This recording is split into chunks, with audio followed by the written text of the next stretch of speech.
Michigan State Senators held a rare Saturday session to focus on the safest way to get our children back to school. Senators approving in a bipartisan fashion a return to learn plan that was agreed on just last night. The biggest highlights from it: districts have to come up with health and safety guidelines for all in-person instruction.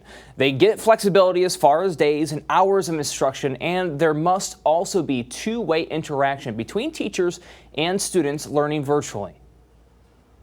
And 7 Action News reporter Rudy Harper, he is joining us live now to break down the legislation and what exactly happens next. Rudy.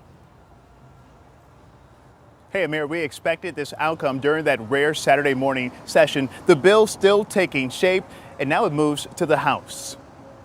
The roadmap back to the classroom is taking shape. However, not all lawmakers are working on the same grid. In Detroit, my own home school district, where my daughter will be entering kindergarten in a few short weeks, administrators have had a hard time even reaching families by email, phone, and door-to-door to find out if they're selecting in-person or remote and virtual learning. Key details of the proposed law were released ahead of the anticipated vote. Senate lawmakers and Governor Whitmer greenlighting the bill that would allow school districts to determine the best way forward. The bipartisan effort narrowly passed, 23 in favor, 15 opposed.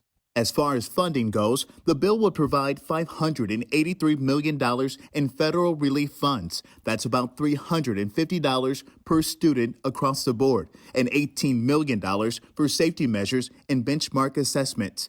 Educators reacting to today's decision, Michigan Education Association and American Federation of Teachers releasing a joint statement saying in part, hope these bills are adopted so that we can move forward with other important issues, especially a budget for the coming school year that fully addresses the financial needs of schools to keep students, educators, and families safe during this pandemic. Detroit Superintendent Dr. Nikolai Vitti is not a fan of the deal, tweeting after the vote, "We wish we had more information, but the reopening of the schools deal was essentially created between Republican leaders and the governor behind closed doors. The reopening plan does not come with an announcement of a budget. Word is that the budget will be cut by $450 a student." Clearly, a lot of unanswered questions, some mistrust. The House expected to take up a vote on Monday. We'll continue to follow details on this bill. Live in Detroit, I'm Rudy Harper, 7 Action News.